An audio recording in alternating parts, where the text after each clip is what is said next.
उत्तराखंड मुक्त विश्वविद्यालय में बनेगी आईटी एकेडमी एकलव्य पीठ। मुख्यमंत्री पुष्कर सिंह धामी ने किया ऐलान, कहा छात्रों को आदर्श बनाना चाहिए। पतंजलि योग पीठ पहुंचे सीएम धामी और राज्यपाल गुरमीत सिंह, निवेश को लेकर हो सकती है चर्चा। स्वतंत्रता सेनानी चिंद्रिया लाल का निधन, लंबे समय से बीमार चल रहे थे चिंद्रिया लाल। राजकीय सम्मान के साथ हुआ अंतिम संस्कार। भागीरथ किनारे केदार घाट पर हुआ अंतिम संस्कार। बिटुमन तथा फ्यूल ऑयल का व्यवसाय कर रही 12 फर्मों के 16 प्रतिष्ठानों पर जीएसटी की छापेमारी, पकड़ी गई 12 करोड़ की चोरी। लक्सरवा देहात में कोहरे का कहर, गाड़ियों की रफ्तार पर लगा ब्रेक, 20 से 30 मीटर की विजिबिलिटी। नगर में भी रैन बसेरे पर लटका ताला, नगरपालिका प्रशासन भी मौन। दिल्ली में JN1 का केस मिलने से उत्तराखंड में अलर्ट, स्वास्थ्य विभाग हुआ अलर्ट। खांसी जुकाम बुखार के मरीजों की जांच के दिए गए निर्देश। आप देख रहे हैं के न्यूज, खबरों का सारथी। नमस्कार, उत्तराखंड की खबरों के साथ मैं हूं मनोज मानस। अब बढ़ेंगे खबरों की ओर। लक्सर में अपनी मांगों को लेकर पिछले एक हफ्ते से गन्ना समिति के लोग धरना दे रहे हैं। भारतीय किसान यूनियन संघ के पदाधिकारी के पास पहुंचकर राज्य मंत्री दर्जा प्राप्त श्यामवीर सैनी ने पहुंचकर उनकी समस्या जानी तथा समस्या का मुख्यमंत्री से वार्ता कर तत्काल हल निकालने का भरोसा भी दिया। आपको बता दें कि पिछले कई दिनों से गन्ना मूल भुगतान की घोषणा किए जाने की मांग को लेकर भारतीय किसान यूनियन के पदाधिकारी द्वारा आपको बता दें लक्सर गन्ना विकास समिति में धरना दिया जा रहा है। किसानों का धरना 8वें दिन भी लगातार जारी रहा। इस दौरान राज्य मंत्री श्यामवीर सैनी ने किसानों के बीच पहुंचकर उनका हाल चाल जाना। हमारा मूड है, चाहे 6 महीने में गन्ना डिक्लेयर ना करें, हम उठेंगे नहीं और हम अलग अलग चरणों में इसे बढ़ाते रहेंगे। अब जैसा हम 1 तारीख के बाद सोसाइटी बंद करेंगे, हमने कर रखा, उसके बाद हम सड़क बंद करेंगे, मिल भी बंद करेंगे। हालांकि मिल वालों की इसमें कोई गलती नहीं है, परंतु भाई अपने जो प्रदर्शनकारी होता है वो तो बिल्कुल सोचता नहीं इस बात को, उसे क्या करना क्या नहीं करना। इसी तरह से हम धरना प्रदर्शन मजबूती के साथ करेंगे। तो हमने आपको पता 9 तारीख के लिए ज्ञापन दिया था, 9 से हमें 20 तारीख का रेट तय नहीं होता तो हम 20 तारीख धरना देंगे। बट धरना हमारा जारी है। धरना जब तक जारी रहेगा, क्या नाम, जब तक ये गन्ने का रेट तय नहीं करने के, और हम सरकार के खिलाफ बैठे हैं, क्योंकि ये तय नहीं करेंगे तो हम बिल्कुल यहाँ से उठने वाले नहीं है। और 30 तारीख तक हमारा धरना हमने शांतिपूर्वक रखा, शांतिपूर्वक रहेगा। 30 के बाद हम अगला कदम उठाएंगे, समिति भी बंद करेंगे, रोड भी जाम करेंगे और फैक्ट्री भी बंद करेंगे, और अगर हो सका तो फिर रेल भी बंद करेंगे, और अगर उस पर भी काम चलेगा तो हम आमरण सद में बैठेंगे। जो के भुगतान गन्ने के भाव को लेकर, रेट को लेकर हमारी जो पिछले हफ्ते माननीय गन्ना मंत्री सौरभ बहुगुणा जी से बैठक हुई है, जिसमें हमारे कई किसान प्रतिनिधि, डायरेक्टर और रुड़की के चेयरमैन इकबालपुर के वहाँ उपस्थित थे, और उन्होंने हमें पूरा आश्वासन दिया कि हम मुख्यमंत्री जी को कन्विंस करेंगे गन्ने का रेट ज्यादा देने के लिए। यही बात जो हुई, मैं अपने आज हमारे जो किसान भाई यहाँ बैठे हैं इनसे ये निवेदन करने आया कि गन्ना मूल्य जो रेट है उसे हम उसे सर्वाधिक पूरे देश में देने की मांग हमने कर रखी है। और पहले भी जब निशंक जी मुख्यमंत्री जो वर्तमान में सांसद हैं, उनके टाइम में भी पूरे हिंदुस्तान में सर्वाधिक गन्ने का मूल्य उत्तराखंड ने। अब रुक करेंगे अगली खबर का। 28 दिसंबर 1985 में जन्मी भारतीय राष्ट्रीय कांग्रेस की आज स्थापना दिवस है। 139वीं वर्षगांठ को कांग्रेस काफी धूमधाम से मना रही है। आगामी चुनाव को लेकर रणनीति भी तैयार करती दिखाई दे रही कांग्रेस पार्टी। उत्तराखंड के प्रदेश अध्यक्ष करण माहरा के निर्देशों पर उत्तराखंड के अलग अलग जिलों में कांग्रेसी जनों ने स्थापना दिवस के रूप में कांग्रेसियों को एकत्र करके 138 रुपये हर कांग्रेसी से सहयोग राशि की मांग की। काशीपुर जिले के महानगर अध्यक्ष मुशर्रफ हुसैन ने बताया कि प्रदेश अध्यक्ष करण माहरा के निर्देशों के द्वारा एक ऐप लॉन्च किया गया है, जिसमें छोटे से बड़ा कांग्रेसी कार्यकर्ता पदाधिकारी द्वारा 138 रुपये धनराशि मांगी जा रही है, ताकि पार्टी फंड मजबूत हो और आगामी चुनाव में मजबूती के साथ कांग्रेस चुनाव लड़ सके। भारतीय कांग्रेस कमेटी पूरे 138 वर्ष पूरे कर चुकी है।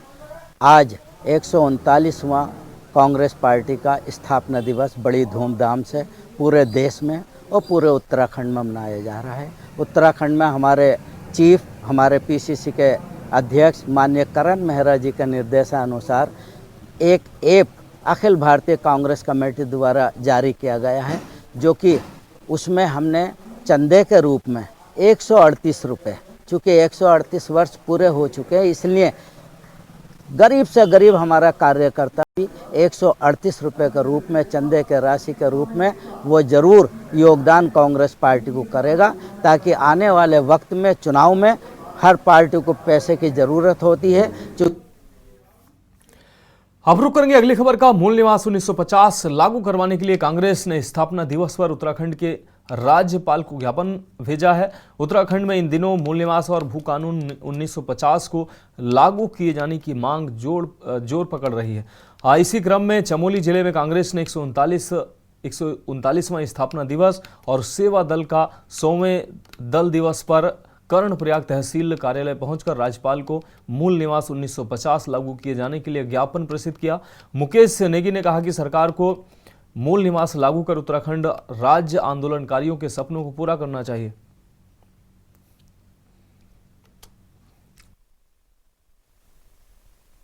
पर पूरे प्रदेश के अंदर हमारे जिला मुख्यालयों में, नगर और ब्लॉक मुख्यालयों में संबंधित अधिकारियों के माध्यम से महामहिम राज्यपाल जी को भू कानून और मूल निवास 1950 की अवधारणा को तत्काल लागू करने की मांग को लेकर के हम लोगों ने ज्ञापन। सेवा दल का 100वां दल दिवस मनाया जा रहा है, तो सारे कार्यकर्ताओं ने, कांग्रेस के कार्यकर्ताओं, कांग्रेस सेवा दल के कार्यकर्ताओं ने सारे नगरों में, जिले में बड़े धूमधाम से इस कार्यक्रम को मनाया है। और साथ ही साथ हम सभी कांग्रेस जन ये भू कानून और मूल निवास को ज्ञापन देने के लिए यहाँ तहसील में जिलाधिकारी के माध्यम से पहुँचे हैं।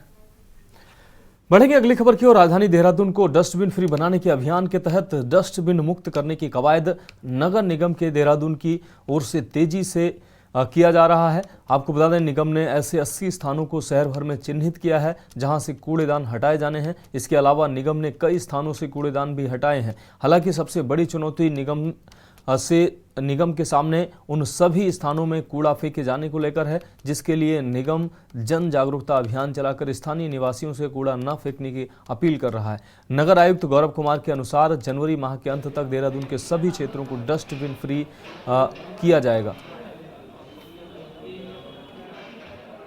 देखिए, डस्टबिन फ्री करने के निर्देश हमको शासन से प्राप्त हुए हैं पूरे देहरादून महानगर को। इसके क्रम में हमने आइडेंटिफाई किए हैं कितनी लोकेशंस पर हमारे डस्टबिन अभी प्रयोग किए जा रहे हैं, सार्वजनिक डस्टबिन। तो करीब 80 लोकेशंस वो आइडेंटिफाई हुई हैं। उसका हमने एक प्लान तैयार किया है। तो हमने प्लान ये तैयार किया कि जनवरी एंड तक हम उसको पूरी तरीके से हटा देंगे सड़कों से। और अभी इसमें से कार्रवाई कुछ प्रारंभ हो गई है। 4 या 5 डस्टबिन हमने पिछले 2-3 दिन में हमने हटा दिए हैं। और उन स्थानों पर हम ये इंश्योर कर रहे हैं अभी कि बिहेवियर चेंज एस्पेक्ट के द्वारा या इंसेंटिवाइज करने के द्वारा लोगों के द्वारा वहां पर कूड़ा ना फेंका जाए, उसका हम पूरा प्रयास करें। अब बात करेंगे अगली खबर की। स्वच्छ भारत अभियान के तहत कोटद्वार में भारत स्काउट गाइड रैली को मंडी परिषद के अध्यक्ष सुमन कोटनाला ने हरी झंडी दिखाकर रवाना किया है। कोटद्वार के जानकी नगर स्थित विद्या मंदिर में भारत स्काउट गाइड का 7 दिवसीय प्रशिक्षण शिविर चल रहा है। इसी के तहत आज कोटद्वार में जनता को जागरूक करने के लिए स्वच्छता अभियान को लेकर रैली निकाली गई।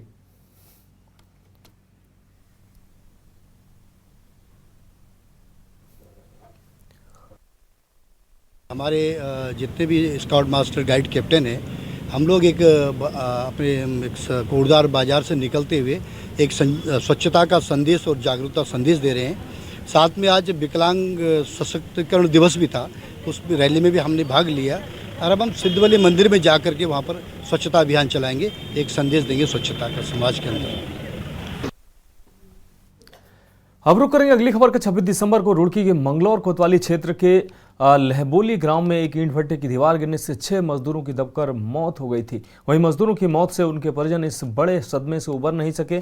इस दौरान जनता कैबिनेट पार्टी के राष्ट्रीय अध्यक्ष व हरिद्वार लोकसभा प्रत्याशी भावना पांडे मृतकों के परिजनों के बीच पहुंची, जहां उन्होंने परिजनों को ढांढस बंधाते हुए मृतक आश्रितों को अपनी ओर से 10-10 हजार रुपये की सहायता राशि को प्रदान किया। इसके अलावा ढांढस बंधाने के बाद भावना पांडे ने मौके पर पहुंचकर ईंट भट्टे का भी निरीक्षण किया।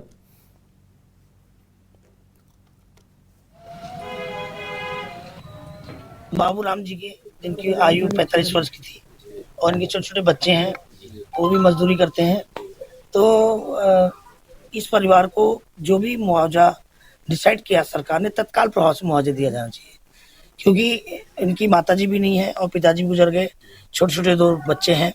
और मैं चाहती हूँ कि इसी गांव में एक लड़का, अशोक जी का बेटा, गोलियों से मारा गया था और उसको भी भाजपा वालों ने 12 लाख का मुआवजा देने की बात कही थी। जी। जो अब तक नहीं दिया। कितने वर्ष पुरानी बात है ये? करीबन 2 साल हो गए। तो भाजपा वालों का तो झूठ बोलने का काम है, बस सोशल मीडिया चमकाने का काम है। मैं कहती हूँ इन बच्चों के साथ अन्याय नहीं होना चाहिए। आप तत्काल प्रभाव से उस लड़के को भी जिसको गोली लगी उसको मुआवजा दो और इनको भी मुआवजा तत्काल प्रभाव से। भट्टे वाले से भी दिला जाए, तब तक भट्टा चालू ना करे जब तक इनके पैसे पूरे ना करे। और सरकार भी डीएम को। अब बात करेंगे अगली खबर की। खबर रोहतक से है, जहां हरियाणा भर के पीजीआई में नर्सिंग ऑफिसर ने अपनी मांगों को लेकर 2 घंटे के लिए हड़ताल की। वहीं रोहतक पीजीआई एमएस में कार्यरत नर्सिंग ऑफिसर ने विजय पार्क में एकत्रित होकर सरकार के खिलाफ नारेबाजी की। नर्सिंग ऑफिसर काफ़ी सालों से अपना रिस्क अनाउंस 7200 रुपये और सी कैटेगरी से बी कैटेगरी का दर्जा देने की मांग कर रहे हैं, जिसको लेकर नर्सिंग ऑफिसरों के मन में आपको बता दें, नर्सिंग ऑफिसरों ने सरकार से मांगे पूरी नहीं करने से रोष व्यक्त किया है। सरकार के खिलाफ मोर्चा भी खोला है। साथ में चेतावनी भी दी है कि सरकार ने अगर उनकी मांगें नहीं मानी तो वे एक बड़ा आंदोलन करने का फैसला कर सकते हैं।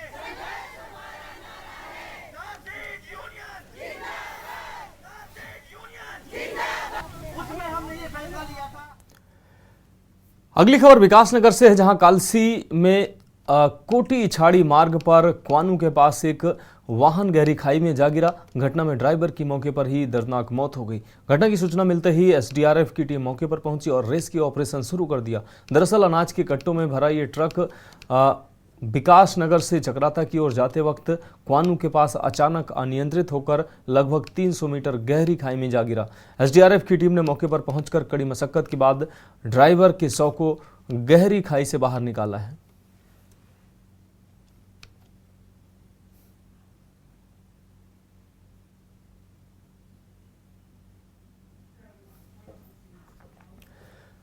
अब बात अगली खबर की। खबर लक्सर से है, जहां लक्सर में राम भक्तों ने श्री राम जन्मभूमि तीर्थ क्षेत्र अयोध्या से आए पूजित अक्षत कलश की भव्य शोभा यात्रा निकाली है। इस दौरान श्री राम भक्तों ने जयकारों से माहौल को धार्मिक बना दिया। इस दौरान कई स्थानों पर लोगों ने शोभा यात्रा पर पुष्प वर्षा भी की है। आपको बता दें कि इस समय देश भर में अक्षत कलश यात्रा निकाली जा रही है। आगामी 22 जनवरी को अयोध्या में भगवान श्री राम की प्राण प्रतिष्ठा में निमंत्रण के लिए लोगों को घर घर जाकर अक्षत में निमंत्रण पत्र भेजा जा रहा है। इसी को लेकर बृहस्पतिवार को श्री राम भक्तों ने लक्सर के गांव स्थित शिव मंदिर से श्री राम जन्मभूमि तीर्थ क्षेत्र अयोध्या से पूजित अक्षत कलश शोभा यात्रा निकाली। शोभा यात्रा लक्सर कस्बे के हरिद्वार रोड मोहल्ले से होती हुई कस्बे के बालावाली तिराहा, सोसाइटी रोड व मेन बाजार लक्सर से होते हुए पुराने मेटाडोर स्टैंड पर स्थित श्री जगदम्बा मंदिर पर समापन हुई। कार्यक्रम संयोजक अतुल गुप्ता ने बताया कि अब 15 दिन तक श्री राम भक्तों की टोली घर घर जाकर अयोध्या से आए अक्षत को निमंत्रण पत्र के साथ घर घर जाकर लोगों को पहुंचाएगी।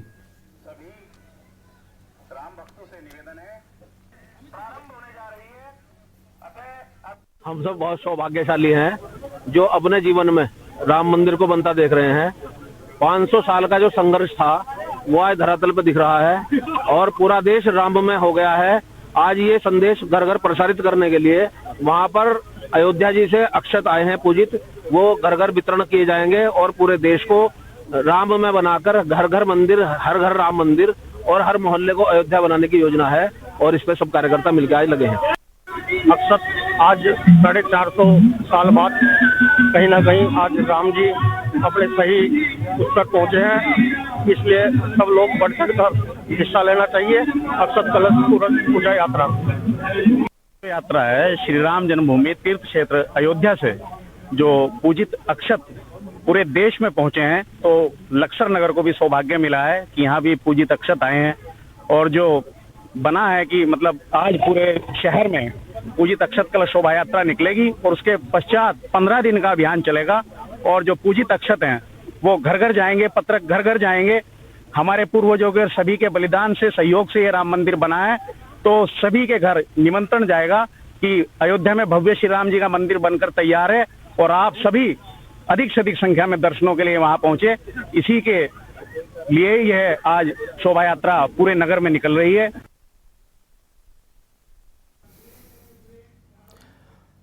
तो उत्तराखंड की खबरों में वक्त एक ब्रेक का है, जल्द हाजिर होंगे।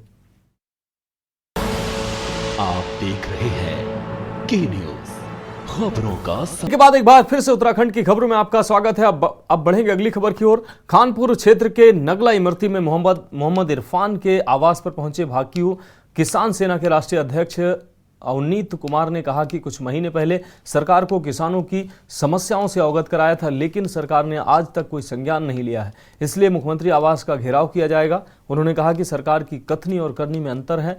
गन्ना मूल्य न बढ़ाने में सरकार और गन्ना मिलें मिली हुई हैं। ये सरकार किसान विरोधी है। उन्होंने कहा कि जल्द ही किसान सरकार को घेरने का काम करेंगे।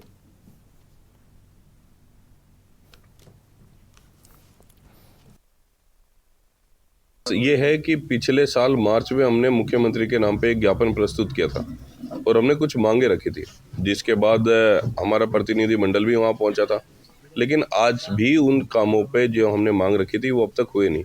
और इतने बड़े मांग नहीं है, वे बड़ी छोटी छोटी मांगे थी। तो उसी के लिए आज मीटिंग रखी गई है कि हम 2 मार्च सोच रहे थे, लेकिन अभी मुझे पता चला है जैसे कि आचार संहिता पहले लग जाएगी, तो उससे पहले प्रोग्राम करने की कोशिश करेंगे और मुख्यमंत्री आवास और कार्यालय दोनों पर किसान पहुंचने का काम करेंगे। ये तो सरकार की सह पर मिले पैसा नहीं दे रही है, ये तो मिली भगत है दोनों की। और इसके लिए यही है, सड़क पे जब संघर्ष कर रहे हैं तो अच्छा संघर्ष करके दिखाएंगे। अब बढ़ेंगे अगली खबर की ओर। प्रदेश में सख्त भू कानून की मांग को लेकर कांग्रेस कार्यकर्ताओं ने विकासनगर तहसील में सरकार के खिलाफ जमकर प्रदर्शन किया है। कांग्रेस जिला अध्यक्ष लक्ष्मी अग्रवाल के नेतृत्व में बड़ी संख्या में कांग्रेस कार्यकर्ता विकासनगर तहसील पर पहुंचे, जहां उन्होंने सरकार पर भू कानून में लचीला रवैया अख्तियार करने पर रोष जाहिर किया। प्रदर्शन के बाद तहसील प्रशासन के माध्यम से राज्यपाल को ज्ञापन भी सौंपा, जिसमें कांग्रेस कार्यकर्ताओं ने मांग की कि प्रदेश में भी हिमाचल प्रदेश की तर्ज पर सख्त भू कानून लागू किया जाए, ताकि प्रदेश में बाहरी राज्य के लोग व भू माफिया कृषि भूमि को खरीद कर खुर्द बुर्द ना कर सके।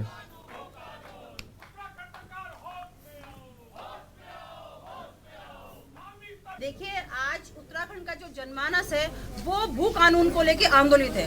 वो चाहता है कि इस प्रदेश में, उत्तराखंड में हिमाचल की तर्ज पे एक सख्त भू कानून हो, क्योंकि 2002 में जब इस राज्य में जब सरकार बनी थी तो उन्होंने एक कानून बनाया था कि 500 वर्ग मीटर से अधिक भूमि कोई भी अन्य राज्य का व्यक्ति इस प्रदेश में नहीं खरीद सकता। उसके बाद 2007 में ये घटाकर 500 से 250 वर्ग मीटर कर दी गई और उसके बाद 6 अक्टूबर 2018 को तत्कालीन जो त्रिवेंद्र सिंह रावत जी की सरकार इस प्रदेश में आई, उन्होंने ये सीमा हटा दी कि कोई भी अन्य राज्य का व्यक्ति उत्तराखंड में कितनी भी भूमि खरीद सकता है। जो यहाँ के, जो बाहर के अन्य राज्यों के बिल्डर्स हैं, भू माफिया हैं, इस प्रदेश। अब बढ़ेंगे अगली अहम खबर की तरफ। देश के साथ ही उत्तराखंड राज्य में बढ़ता कर्ज और इस बढ़ते कर्ज के बीच नेताओं की मौज आई है। आपको बता दें, ऐसा ही कुछ उत्तराखंड में देखने को मिल रहा है। दरअसल धामी सरकार में बनाए गए दायित्वधारियों के मानदेय और सुविधाओं को लेकर शासन ने एक आदेश जारी किया है। आदेश के बाद दायित्वधारियों को अब हर महीने 45,000 रुपये मानदेय के रूप में मिलेंगे। साथ ही दायित्वधारियों को किराए की टैक्सी प्रयोग में लाएंगे तो उनकी बढ़ी हुई दरों से हर महीने 80,000 रुपये का भुगतान होगा। इतना ही नहीं, सरकारी आवास या फिर कार्यालय उपलब्ध न होने पर कार्यालय सह आवासीय भत्ता अधिकतम 25,000 रुपये प्रतिमाह दफ्तर के रूप में दिया जाएगा।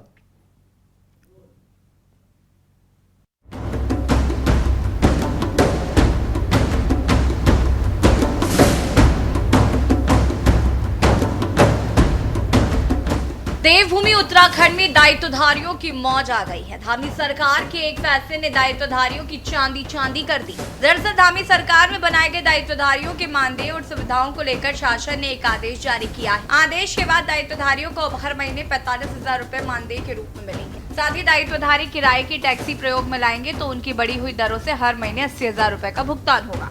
इतना ही नहीं, सरकारी आवास या फिर कार्यालय उपलब्ध न होने पर कार्यालय सह आवासीय भत्ता अधिकतम 25,000 रुपए प्रतिमाह। सरकारी दफ्तर है तो कार्यालय भत्ता अधिकतम 10,000 प्रतिमाह और आवास भत्ता अधिकतम 15,000 रुपए। मोबाइल फोन का हर महीने एक मुश्त 2,000 रुपए प्रति माह। सरकारी कर्मचारी या चपरासी न होने पर 15,000 रुपए प्रति माह पर एक व्यक्तिक सहायक और 12,000 रुपए प्रति माह में एक चतुश्रेणी कर्मचारी रख सकेंगे। इतना ही नहीं, रेल से यात्रा करने पर उच्चतम श्रेणी में एक बर्थ और वायुयान से यात्रा में एक सीट मिलेगी। एक महीने में 2 बार वायुयान यात्रा का भत्ता मिलेगा। यात्राओं के दौरान सर्किट हाउस या अन्य सरकारी निरीक्षण भवन में ठहरने की सुविधा भी मिलेगी। वहीं विपक्ष ने दायित्वधारियों को मिलने वाली इन सभी सुविधाओं पर सवाल खड़े किए। नहीं, जो शासन ने दायित्वधारी नियुक्त किए हैं और उनको जो सुविधाएं प्रदान की गई हैं, ये सारी व्यवस्थाएं पहले से ही चली आ रही थी। यह कांग्रेस के समय में भी थी, यह जब पिछली सरकार त्रिवेंद्र सिंह रावत जी के नेतृत्व में बनी थी तब भी ये व्यवस्थाएं थी। सरकार ने उसी को ही लागू किया है, इसमें कहीं भी कुछ नया नहीं है। राज्य की धामी सरकार ने दायित्वधारियों का मानदेय और विभिन्न भत्ते बढ़ाने का जो निर्णय लिया है, वो राज्य की बिगड़ी हुई आर्थिक व्यवस्था के ऊपर एक और चोट है। प्रदेश के ऊपर पहले ही 80,000 करोड़ रुपए का कर्जा चढ़ा हुआ है। प्रत्येक नागरिक के ऊपर 65,000 रुपया कर्जा इस राज्य के अंदर है। इस राज्य में आयोजनागत खर्चे जो हैं वो इतने हैं कि पूरे बजट का बड़ा हिस्सा वो नॉन प्लान में चला जाता है, तनख्वाह में चला जाता है, पेंशन में चला जाता है। और अब ऊपर से आपने दायित्वधारियों का 2.25 लाख रुपया एक दायित्वधारी पर खर्चा। 80,000 रुपए तो आप प्रति माह टैक्सी का देंगे, 45,000 रुपए आप उनको मानदेय देंगे, आप उनको 25,000 रुपए आवासीय व कार्यालय का भत्ता देंगे, आप 15,000 रुपए का एक व्यक्तिक सहायक देंगे और 12,000 रुपए का आप उनको चतुश्रेणी कर्मचारी देंगे। राज्य में एक दायित्वधारी 2.25 लाख रुपए का, यानी कि 8 उपनल कर्मचारियों की तनख्वाह के बराबर एक दायित्वधारी पर खर्चा होगा। आपको बता दें कि धामी सरकार ने बीते दिनों जारी की गई सूचियों में 21 दायित्वधारी बनाए थे, जिन्हें विभिन्न आयोगों, निगमों, परिषदों व समितियों में अध्यक्ष, उपाध्यक्ष, सलाहकार के पद पर दायित्वधारी बनाए गए, जिन पर धामी सरकार इस बार ज्यादा बजट खर्च करने जा रही है। वहीं विपक्ष ने सरकार की ओर से दायित्वधारियों पर हो रही मेहरबानी पर सवाल उठाए हैं। कांग्रेस का तर्क है कि राज्य पर 80,000 करोड़ रुपए से ज्यादा का कर्ज है, उस पर भी भाजपा सरकार प्रदेश पर दायित्वधारियों का बोझ लाद रही है। राज्य के प्रत्येक नागरिक के ऊपर 65,000 रुपए का कर्जा है और प्रदेश में लगातार बेरोजगारी बढ़ रही है। फिर भी तो उत्तराखंड की खबरों में अभी मेरे साथ इतना ही। मुझे दीजिए इजाजत और आगे आप देखिए के न्यूज इंडिया का विशेष कार्यक्रम मंथन हमारे प्रधान संपादक दुर्गेन चौहान जी के साथ।